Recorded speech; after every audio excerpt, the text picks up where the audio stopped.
Thank you very much, Mr. K. Good morning to all our listeners to Radio Anguilla, as we've been promoting all of this week. Today is a very special day for us ham radio operators, amateur radio operators, not only here in Anguilla but around the world. Today is being observed as World Amateur Radio Day. Every year on the 18th of April, hams around the world celebrate on this day. Now, this goes back to our parent organization, the International Amateur Radio Union, the IRU, which was started in 1925 in Paris. Started out with some 25 countries, and today we have a membership society organization of just about 160. And of course, we get special recognition from the International Telecommunications Union, the ITU, based in Switzerland. The theme chosen this year for World Amateur Radio Day is celebrating amateur radio's contribution to society. Again, the theme chosen for this year is celebrating amateur radio's contribution to society. And I've invited two members of the Anguilla Amateur Radio Society to be in here with me today. We invited more, but two found the time to be here with us. Quincy Harrigan, Victor Papa to Echo Quebec Hotel, and we also have Mr. Ira Harris, Victor Papa to Echo India Hotel. Note I've been using the amateur radio calls, and my call Victor Papa to Echo Kilo Golf. So you'll get accustomed to that. We'll explain what that all means for persons who do not have any knowledge or understanding of what we've been saying there, and we'll share that. So I want to welcome you, gentlemen, Ira and Quincy. Welcome to our little chat today to celebrate, really, Amateur Radio Day, World Amateur Radio Day. Good morning to you both. Good morning. It's a pleasure to be here. All right, so Quincy, starting with you, just tell our listeners a bit about yourself. You've been a ham radio operator here in Anguilla and also in St. Martin and other places for quite some time. You're involved in very early days of amateur radio here in Anguilla. Good morning to you and also to all the listeners. I actually started in the ham radio business in the early 70s. As a matter of fact, it happened shortly after the arrival of the paratroopers and the Metropolitan Police to Anguilla. There were some enthusiasts among them, and then also with the coming of the head of the Cable and Wireless, a new head for Cable and Wireless after the Anguilla Revolution. Also, someone who came for cadastre or lands and survey. Can't remember which name, but I know one of them, his name was Mr. Troughton. So they started the club, and initially when we started on Anguilla, we used to meet at the Department of Education old building, or it was then the building where the principal of the secondary school used to live. And there was an annex there where downstairs was the garage and upstairs was the room then that we met. And from there, we actually moved to the Scout headquarters, and we are extremely thankful for the Scout guides for allowing us to use that facility as our ham radio room, which we have actually been using since the early 70s and up to now. And initially, our work here started with ham radio, Heathkit HW100, or as it was nicknamed, the Heathkit Hot Water 100. Those were the old vacuum tubes radio, 100 watts. That took probably about 5 or 7 minutes after you turned on the switch so that it heated up. Yeah, and with that, we fed that into 3-element beam, commonly now known as the Yagi. That was for 20 meters. And then we had some dipoles that were locally made, and that is strung from the various trees, and with that and the coax cables, we were able to get our signal out to the rest of the world. But also to remember, at that point in time too on Anguilla, many of the equipment that you'll find probably available now was not available. So we ended up building radios, building our 2-meter radios. And the chassis of the 2-meter radio that I can recall building, that the frame was actually the very same frame that was the spouting of the building that was the annex to the hospital where Red Cross was. So in those days it was all about building. Yes, Building aluminum. equipment. So we found all the old radios that we could, stripped it of its capacitors, its resistors, and the coils were necessary. We made coils of syringes with a wire wound around them. That was the type of equipment that we built. And not forgetting the fact that many of those guys were, the older ones, who were here then, immediately after the revolution, were persons who were probably very knowledgeable of communication from World War II. So they knew how to make things out of nothing, because we can recall as well, many of them had to find ways and means of communicating with the outside world and try and get a radio put away as quickly as possible. And we'll get deeper into that. Let me introduce Ira Harris, VP to Echo India Hotel. Hey, good morning, good morning. Well, I'm not too far back from those days, but that's a lot of building. I do remember the heat kit system. I was licensed back in the 80s, early 80s, and y'all do remember the Scouts and guys with the Yagi antenna back then. But I lived here at a very young age and migrated to stateside, where, of course, I hold different licenses there in form as Sky One and military, because I transitioned from the military, so I have those type of licenses there. And we did a lot of different stuff. We didn't have the bill hours as per se, they already came ready-made. So I'm a little bit in the younger generation there. My technical skills of building are not that bad. So we ordered hours offline or swap shops or stuff like that. But the acronym HAM is for Amateur Radio Operators, which I am a ham operator. That's the nickname they give us, so that's what we call each other there. But my previous experiences in the early ham radio was actually I started from CB land back then. And CB is wide range, no license required. Citizen band, no license required. Then I started listening to shortwave radio in high school here, and used to have to come to school and report the news that happened from VOA, Voice of America, BBC. So that was a part of our curriculum in high school, which at that time, Buchanan was the principal there. So we used to have these little type of, For the interest of skills from way back in high school there. So as I went other countries, I received different licenses there as well, and continue to have operation as a hobby. It's a hobby. It's a volunteer thing.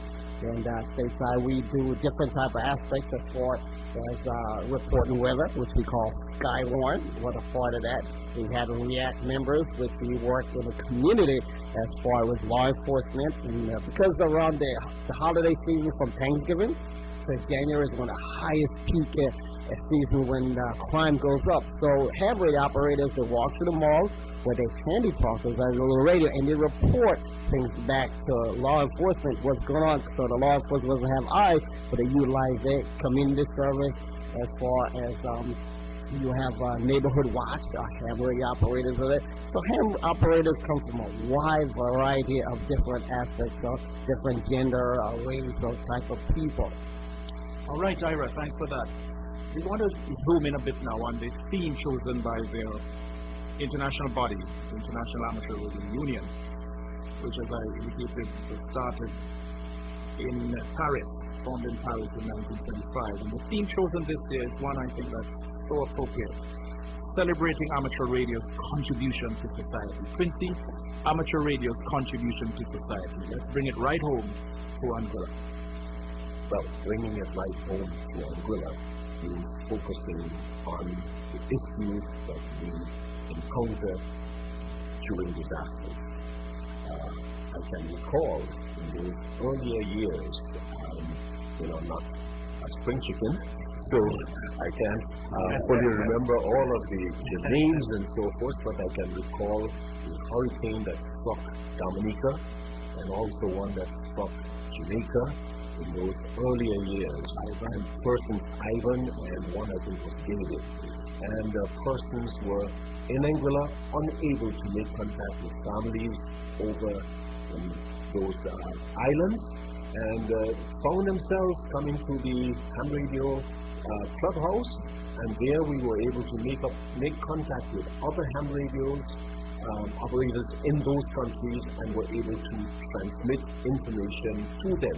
One must not remember the fact that while your commercial radios, including the cell phones, we experienced that in your recent hurricane, especially in Dominica as well, and in Puerto Rico, when all those systems fall down, a ham radio can come up in a matter of minutes.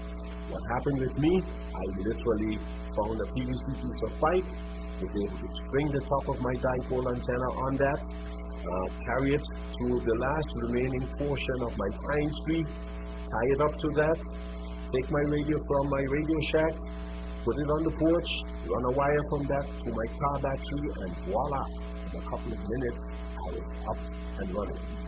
So the contribution is significant, especially in terms of the times of disaster, not just simply hurricanes, but we have floods, we have tsunamis, we have earthquakes and so forth, where they are required.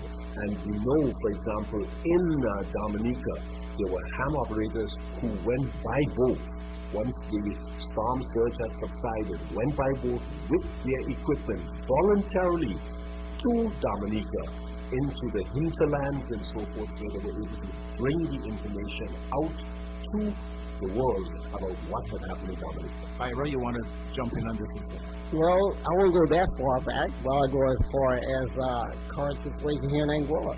As far as when the hurricane actually hit here, I was referencing Hurricane Irma. Exactly. I was 2017. I was at the house, and we lost all power. There's no cell, nothing is working. That's what happens in the society, technology we had, you know.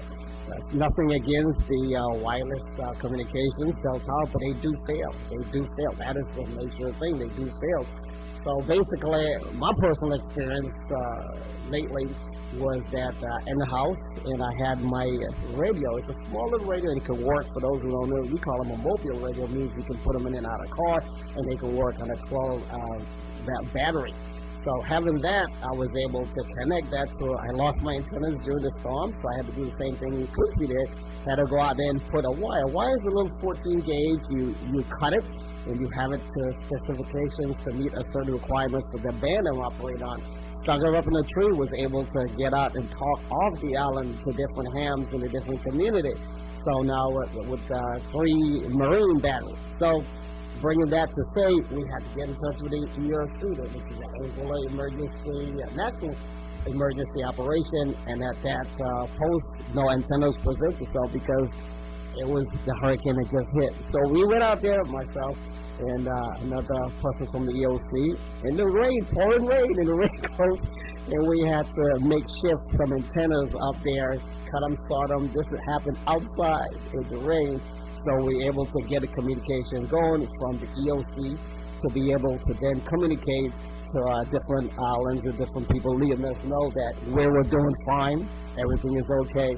So now after our aftermath, guess what happened? Another hurricane came, and that took Dominica, which was here helping us with Alec and those guys. They had to go back home.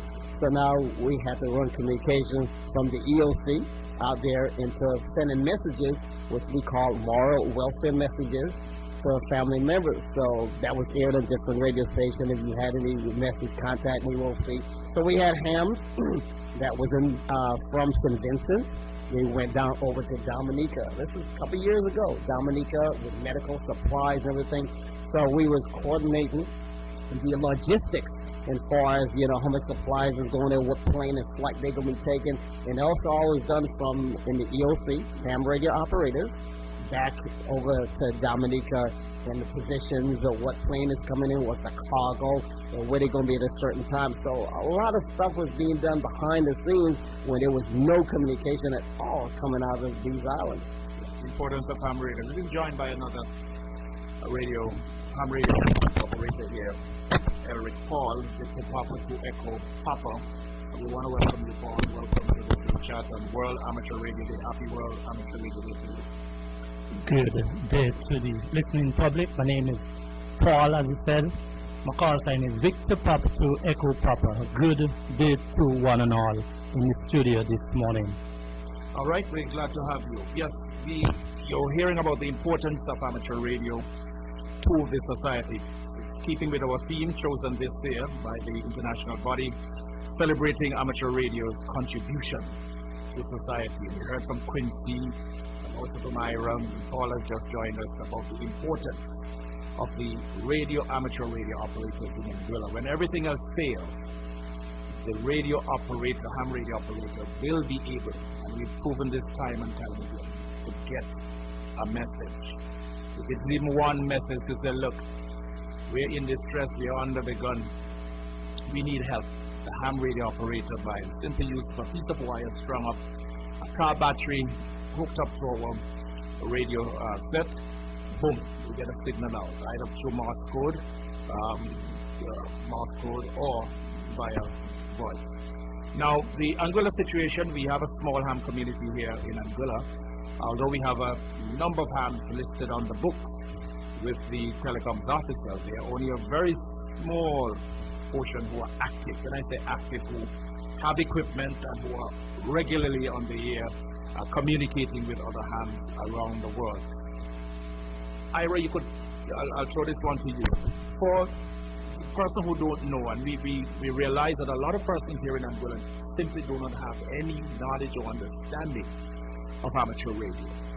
In the most basic sense, could you just outline for our listeners amateur radio in the most basic sense, what we do on any given day, what we do? Very short and very concise. Amateur radio, or ham radio, is a popular hobby, and this service brings people's electronics and communication together. People use ham radio to talk across the town, across the world, and even in space, all without the internet or cell phones. It's a fun, it's a social education, and it can be a lifetime time in need. And you can be a ham radio operator anytime you want, whether it's in the field, or whether it's in your personal house, or whether in your car, or whether you have a handheld or a handy talker. There's no age limit. There's no age limits, there's no sex, there's no color. It bridges all boundaries, all gaps, all different religion and anything. Different people, there's princes, there's kings, there's a lot of different folks in the entire world. Quincy, what are some of the things we are allowed to do and some of the things we can't do as licensed ham radio operators? And I stress license, that's very important, and Quincy is going to share that with you. We cannot broadcast to the public like what is happening presently on the Anguilla. Ham radio transmissions are to be received by other ham radio operators, and someone with a shortwave radio or scanner can hear other ham radio operators talk with other ham radio operators. They are unable to join the conversation. They must be licensed. Very important. Very important. Must be licensed. Persons who are not licensed, but who would attempt to transmit, will be committing an illegal act, and they can find themselves being warned, or they can find themselves being fined, and in some cases go to the extent of having their radios confiscated. That's how it is. We talk around the world with HF radios, high frequency, and also around the globe. They can also find themselves using the VHF radio and UHF. And one of the things too that must be remembered, in ham radio, we can talk about everything, but one of the things that we leave out is politics. You know, we don't want to get into discussions about that, and also politics, anything, religion, ethnicity. Yeah. We can't Bad talk words. finance. We cannot transmit finance, anything money. We cannot do that. Those are no-nos. If we are caught, we are doing that. The other important point is, I want to mention, is that the amateur radio service, ham radio operators, we police. We operate on an assigned set of frequencies given to us. It's not a right, but a privilege granted to us by the government of whichever country we are operating in, with our license, which we renew every year. Every year we go to the telecoms officer, we pay a fee of $100 EC to the Inland Revenue Department. We get a copy of our receipt. We take it to the telecoms officer, who issues us with a certificate saying you are legitimate to operate, telling you the bands you can operate on, the power you can use with your equipment. The telecoms officer has full authority to visit our ham radio shack. We call it shack. Is just the place where we operate from. That's just a ham radio jargon for the place we operate from, our home, wherever. And they have that authority to come in and inspect all your equipment. They also have the authority to check your logbook, because ham radio operators will log every time we make a contact. We log the time, who we spoke to, and the mode, whether it's voice communication, whether it's CW, continuous wave communication, whatever the mode, all of that is logged. So he has a right to come and look at our logs and make sure we're keeping proper records. And we keep proper records for not only because we have to, but these could be for historical, and even for, there might come a case where you want to look back at something. The authorities might need to verify something, and I've seen that come in other places I've operated. We are logged by an amateur was the only record that was kept of something, maybe an illegal transmission, for example, that we picked up on the ham bands, and we were logged it and were able to look at that log and confirm, yes, we had this illegal transmission on the air at this particular time, the call sign they used was this and that, and we passed that to the authorities, and they were able to track down this illegal operator and brought that person in to be fined or whatever the case might be. Ira, you wanted to say something? As well as there's many vessels out there, Marines that do have radio ham operators on there, and they have a valid call sign, and they check in for period times on different frequencies given their locations and whereabouts. Some of them don't have the high technology with the G-band, all that stuff like that, so they give time. So if that boat is missing or missed the time it's supposed to check in, the last time we talked to them, we have a longitude and latitude of where they're at, so we're able to narrow down in case they might have distress on the high seas, anything arise, and that's a good way of your log too, because you're the last person to talk to them. We want to come to some of the training that we do at the club and information where we invite members of the public who have an interest in becoming ham radio operators to come. Paul, anything else you would like to add to what we just said from your own experience? Even at the boats that travel to and fro from St. Martin to Anguilla is very important for us, because anything happen, we can just alert the authorities, as we do more than once, even in the marine department.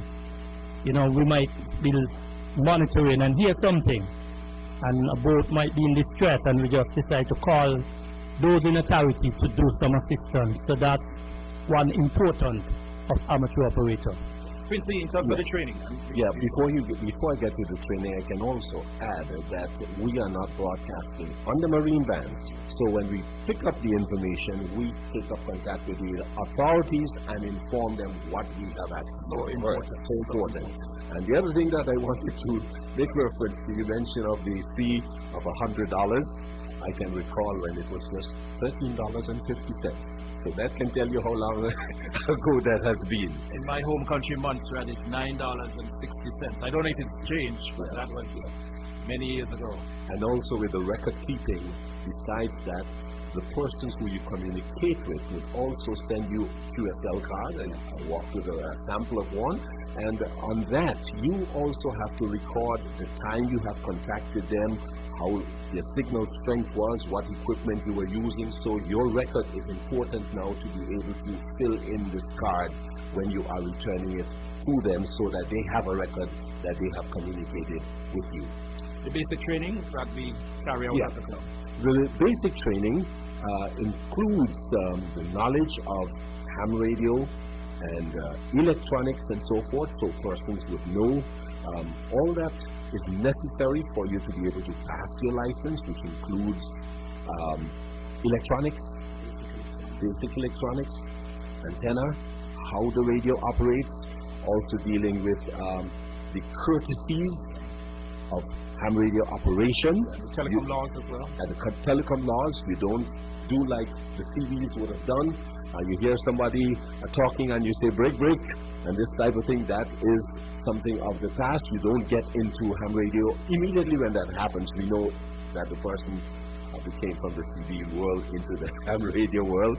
But those are some of the things that we do. I don't know if you have anything else you can add, Ira? Sure. When Quincy's talking about it, you have to learn the proper communication etiquette. There's things that you say and you do not say. Because once you talk on these radios, even though you might be in your small little home in Anguilla or you might be in your car or mobile, the world listening. Once the signal goes out, it's a continuous wave that keeps on going and going and going and going. So anyone in the world can actually hear that transmission. So you are the ambassador of your island. I'm ambassador of my island. When I get on the high frequency of VHF, I represent Anguilla with my Anguillan call sign. When I'm stateside, it's a total different story. I represent over there. So we teach you in the classes the proper communication etiquette, what to say, what not to say, and how to, if an emergency arises up, which you can say, help, help, help, mayday, mayday, or break, break, break at that time. And then everyone gets quiet, or we listen out to what emergency, and we help you at that time. So that's basically what is being taught. Of course, that as well as how to operate your radio, your equipment, what bands that you can be in. You have to stay within a certain bands. When you talk about amateur radio or ham radio has a small amount of band plan. You have Marines have their own band plan. We don't talk on them. Aircraft has their band plan. We don't talk on them. Commercial, run trucks around, they have it. We don't talk on them. So we stay within our own what we call band plan. And you have to learn what your band plan is. You can't go outside of your band plan. You stay within the band Stay plan. within your band. That's all the training. You go outside, you're in breach. You could be fine, you could be penalized, because we have to stay with that, because the entire world is within that band plan of ham radio. It's not just Anguilla Island, it's on their band plan. No, it's the whole entire world. And even globally, just before, if I may just add, Quincy, the world, under the IE, the International Amateur Radio rules, the region, the world is divided into 3 zones. Region 1, which is Europe, Africa, the Middle East, and Northern Asia. Region 2, which is across the Americas, and Region 3, Australia, New Zealand, the Pacific nations, and most of Asia. So the world is divided into 3 areas, according to the International Amateur Radio Union, and the band plan for those regions are slightly different. So if you're operating from those particular areas that I just mentioned, you have to look at the band plan and operate. Because in the Caribbean, we're in the Americas, and we have a specific band plan for our region. If you go to Europe, the band plan is different, so you have to know. If you go to Europe and you'll get permission to operate, you have to know the band plan. Yes, Quincy? Yeah, I just wanted to add as well that any ham radio person who has received their license will tell you that what they have learned after getting their license is probably even more important, because of your conversation with other licensed persons who share important information, experiences, tell you things about certain radios, what to buy, what not to buy, the problems that they have had. That is where a whole lot more learning takes place. And at the end of the day, amateur radio is a hobby. Must not come ahead of your family, your work, and all that. It's a hobby. And we're amateur radio operators, we make friends around the world. It's a part of building global friendship. Thinking about friends, I mean, it opens the gaps. You can go in a different country that you've never been to, let's say Rome, Italy, or Spain, and you meet ham radio operators that haven't before, and they bring you to your home and just take you around. One of the important things we have to stress that we amateur radio operators insist on we use the international phonetic alphabet. Quincy, Ira, Paul, you guys explain. So, seeing that sometimes the signal varies, you'll find that after, let's say, starting the net in the mornings, I would announce my call sign, Victor Papa 2 Echo Quebec Hotel, and I would also spell my name phonetically. My name is, as net controller today, you have Quincy, Quebec, Uniform, India, November, Charlie, Yankee. Okay, and my name, phonetically speaking, would be A-I as in India, R as in Romeo, the A stands for Alpha. So that's India, Romeo, Alpha. And my call sign, my Anguillan call sign, is V as in Victor, P as in Papa, 2 is in number 2, B as in Echo, I as in India, H is in hotel. So we use those so you won't say apple, bike, something. It's a standard form of communication. So if someone else in our entire region, they know how to speak the same language. And that is the point I want you to make, that the phonetic alphabet is understood by anyone around the world, whether you're in China, in Russia, and use that phonetic alphabet to communicate, they understand. Well, because it's just like with the aircraft, as you said, we have different levels that we operate from. So every island assign a certain call sign. So you cannot use another island call sign. Some amateur operators have more than one call sign. Fortunately, I have one for St. Kitts, so it's 044 land.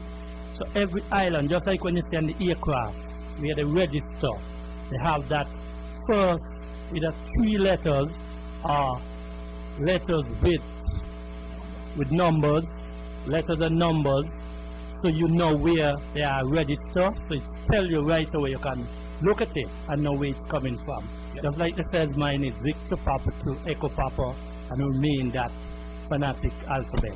So if, for example, I travel to St. Martin and I walk with my 2-meter radio and I'm able to pick up the repeater from there, and the net is called by IRA, I would announce that I'm checking in Victor Papa 2 Echo Quebec Hotel, Portable Papa Juliet 7.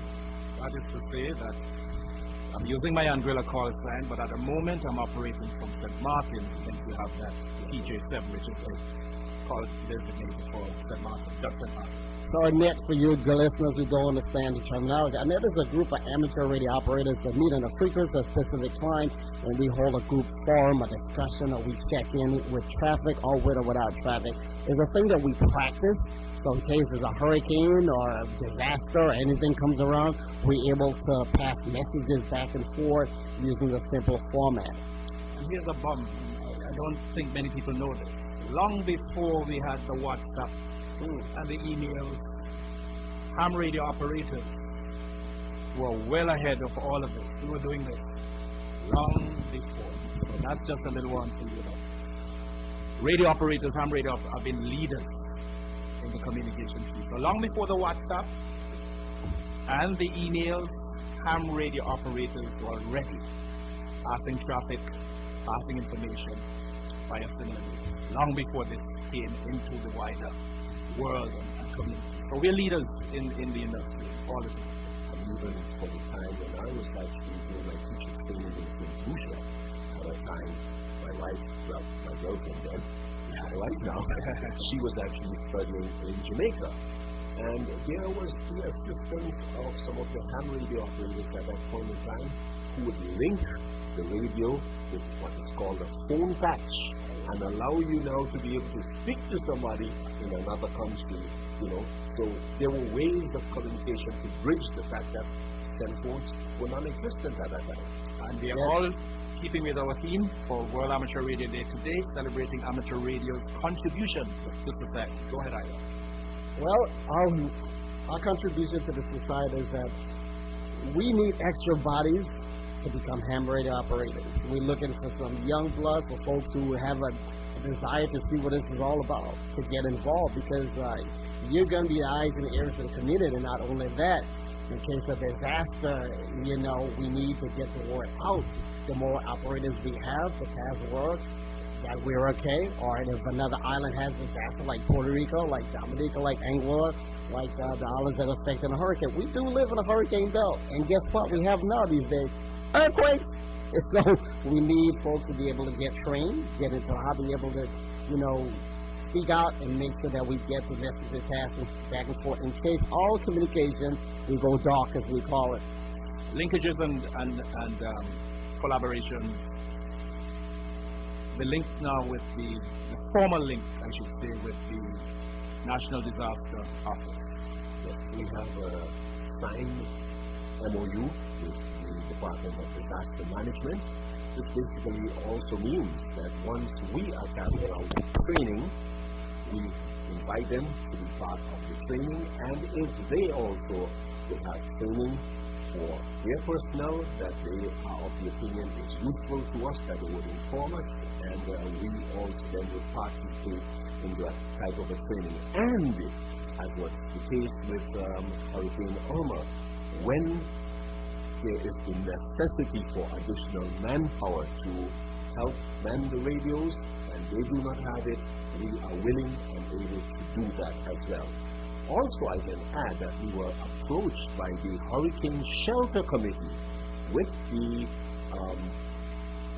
them suggesting now, based on what has happened in the Caribbean with the 2017 hurricane season, that they feel the necessity for each hurricane shelter to also be manned by a licensed amateur operator with his or her equipment, so that in the event everything else fails in terms of communication on the island, well, even that would allow communication from one shelter to the other and to the EOC. Very well said.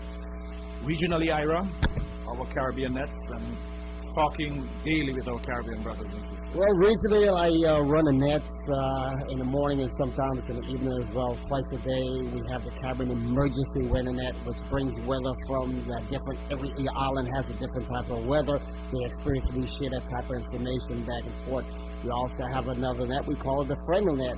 And hams from outside of the U.S., outside of the Caribbean, we meet there and share information. It's a standard net. We get to have the camaraderie of regular ham operators and see what's going on with them. If there's anything going on in the island, or if it's a disaster, or just anything pertaining to communication, it is passed at that time. So we keep that networking better than WhatsApp through the airways and what's going on in different islands as a body in that ham amateur radio community. We have just a few minutes left. The Anguilla Amateur Radio Society has put forward a request to the government of Anguilla through the Telecoms Office for duty-free concession to be granted to the society. Quincy, you can speak to this. Yes, we did that. As a matter of fact, if I go back a little in history, it started in 2016 when we actually had World Amateur Radio Day, and the then Minister of Communications, along with Her Excellency, the then Governor, Ms. Christina Stark, we put out the plea at that point in time, and they were basically willing to go ahead with it. And we have been trying as much as possible to get that communication out. Seems as if we have made strides. It seems as if it has been approved, but what we are awaiting now is the formal writing to say, yes, you have duty-free concession for your amateur radio equipment, and these are the procedures that you'll have to follow to bring that in. Why is this concession that's been requested so important to the ham radio community? It is so important because one has to go beyond the fact that it is a hobby. It is used for the good of the country in times of disaster. When everything else fails, they are dependent on the ham radio operators to communicate with the outside world. And we saw that reflected, as I mentioned, Hurricane Irma, Hurricane Maria, that struck both Puerto Rico as well as Dominica as well, where the ham radio persons gave of their time and their effort and their equipment for the good of the country. Gentlemen, we have 60 seconds. Paul, I'll start with you for a very brief closing remark. It's a very good hobby, and I'm looking for more people to join us to taste and know what it is good. Ira? Hey guys, thank you for listening to us today. And amateur hobby is a great thing. It's a good way of communication and getting out there. And when everything else fails, it's been tested for the time, and it's a good thing to be involved in. Final word for you, Quincy. I started in secondary school as a ham radio operator, and I'm encouraging persons who are there in secondary school or even primary, because we have seen some from primary school in St. Lucia as well who are ham radio operators. We are willing to give you all the instruction and get you licensed. Thank you very much. Quincy Harrigan, Victor Papa to Echo Quebec Hotel, Ira Harris, Victor Papa to Echo India Hotel, and Elric Paul, Victor Papa to Echo Papa. Me, Keystone Graves, Victor Papa to Echo Kilo Golf. We just want to say thanks to our listeners for sharing with us today. World Amateur Radio Day 2019. The theme, celebrating amateur radio's contribution to society. Fellow hams, thank you for coming and sharing with the public. Thank you. Thank you for having us.